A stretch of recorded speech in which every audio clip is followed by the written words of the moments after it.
ये एक बुनियादी चीज़ है जो हर इंसान को ज़रूर करनी चाहिए। थोड़ी सी दूरी होगी तो चीज़ों को देखने का आपका नज़रिया बिल्कुल बदल जाएगा। अचानक मन की गतिविधि एक बढ़िया मनोरंजन बन जाएगी। अचानक आप पाएंगे कि आप अपने शरीर और अपने मन का इस्तेमाल किसी भी तरह कर पा रहे हैं। अब वो फिर से अपना हुक्म नहीं चला पाएंगे।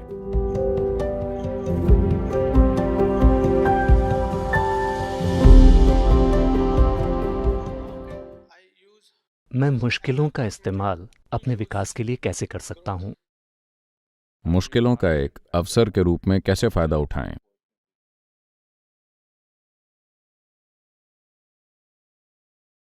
जब हम मुश्किल कहते हैं तो जीवन में सिर्फ शारीरिक मुश्किलें आ सकती हैं। मानसिक मुश्किलें आपकी वजह से आती हैं, पर शारीरिक मुश्किलें बाहरी परिस्थितियों के कारण, स्थान और कई दूसरी चीजों के कारण हो सकती हैं। तो शारीरिक मुश्किलों में कुछ दर्द हो सकता है। तो शारीरिक कष्ट से गुजरने वाले लोग हमेशा मजबूत होकर उससे बाहर आते हैं। क्या ऐसा है? हमेशा आपकी ट्रेनिंग से ही पता चलता है। शायद से एक सैनिक होने की ट्रेनिंग युद्ध लड़ने से ज्यादा मुश्किल है। अगर जोखिम की बात ना करें, अगर मुश्किलों को देखें तो ट्रेनिंग बेमतलब की कठिनाई लगती है। हमेशा सैनिक के मामले में भी ऐसा है और योगी के मामले में भी ऐसा ही है। उन्हें सुबह 4 बजे उठकर योग करना पड़ता है। मन पूछेगा, बेवकूफ तुम जाग क्यों गए हो, सभी सो रहे हैं, है ना? योगी के लिए भी यही समस्या है। मन पूछेगा, बेवकूफ तुम सुबह 4 बजे क्यों उठ रहे हो और कर क्या रहे हो, सभी सो रहे हैं, वो 7 बजे उठकर कॉफी पीते हैं, तुम क्या कर रहे हो? But because you put your body voluntarily through that hardship, it gets you to a place where nobody else can get. पर क्योंकि आपने स्वेच्छा से अपने शरीर को उस मुश्किल में डाला है, इसलिए आप ऐसी चीज का अनुभव कर पाते हैं जो दूसरों की पहुंच से बाहर है ना? तो शारीरिक मुश्किल एक जबरदस्त संभावना है, क्योंकि इंसानी शरीर की प्रकृति ऐसी है कि ये इस्तेमाल के साथ ही बेहतर होती है। अगर आप इसे स्वेच्छा से करते हैं तो मुश्किल में भी आनंद होगा। इसे अनिच्छा से किया जाए तो यह सबसे भयानक चीज होगी। तो सवाल सिर्फ इच्छा और अनिच्छा का है।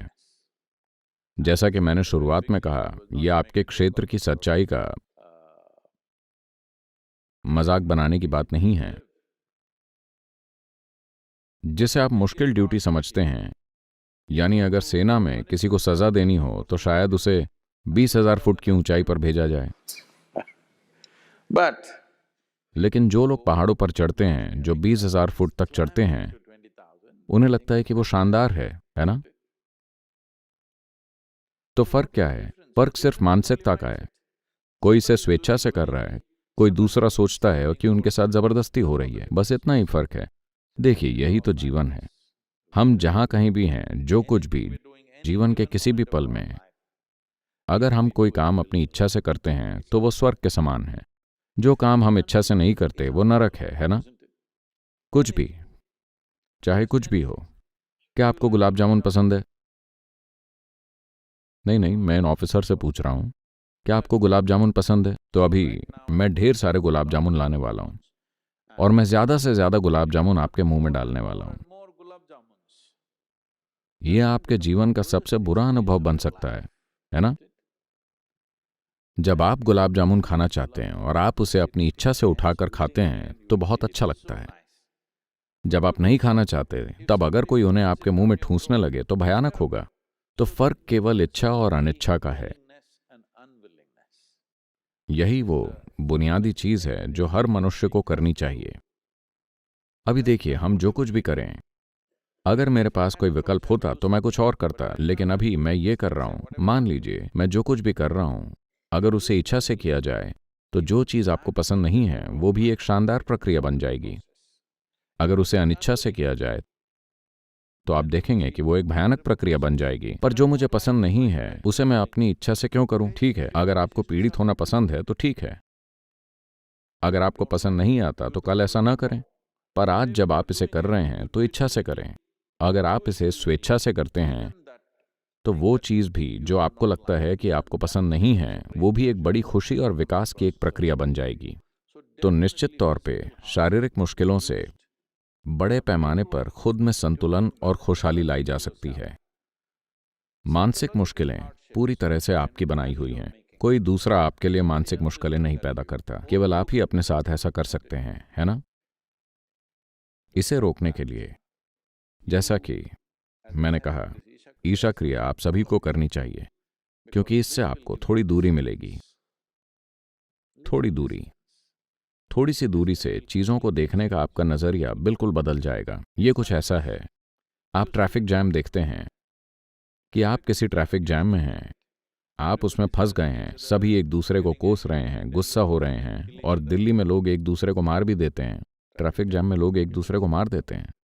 मान लीजिए आप हवाई जहाज़ या हेलीकॉप्टर में बैठे हैं और नीचे देखते हैं, तो ट्रैफिक जैम वाकई अच्छा लगता है। क्या आपने कभी इस पर गौर किया है? वो काफ़ी अच्छा दिखता है, सिर्फ इसलिए कि थोड़ी दूरी है। यही बात आपके शरीर और दिमाग के साथ भी है। अगर आप थोड़ी दूरी बना लें, जब मैं दूरी कहता हूं तो आपको ये समझना होगा कि आपका शरीर आपने इकट्ठा किया है, आपका मन आपने इकट्ठा किया है, तो दूरी बनाना संभव है। अगर आप थोड़ी दूरी बना लेते हैं तो अचानक मन की गतिविधि एक बढ़िया मनोरंजन बन जाएगी। मन सकारात्मक नहीं होगा, न ही नकारात्मक होगा, बस एक अच्छा मनोरंजन होगा। ये नकारात्मक या सकारात्मक तभी होता है जब आप इसमें फंस जाते हैं। इससे थोड़ा बाहर जाने के बाद अचानक आप पाते हैं कि आप अपने शरीर और मन का उपयोग किसी भी तरीके से कर पा रहे हैं, फिर वो आप पर हुक्म नहीं चलाएगा। तो शारीरिक मुश्किलों का जरूर फायदा उठाया जा सकता है। वो किसी इंसान को ताकत और खुशहाली के गहरे स्तर तक ले जाने के लिए एक बड़ा अवसर हो सकता है। मानसिक कष्ट आपके अपने बनाए हुए हैं, आपको उन्हें रोकना होगा।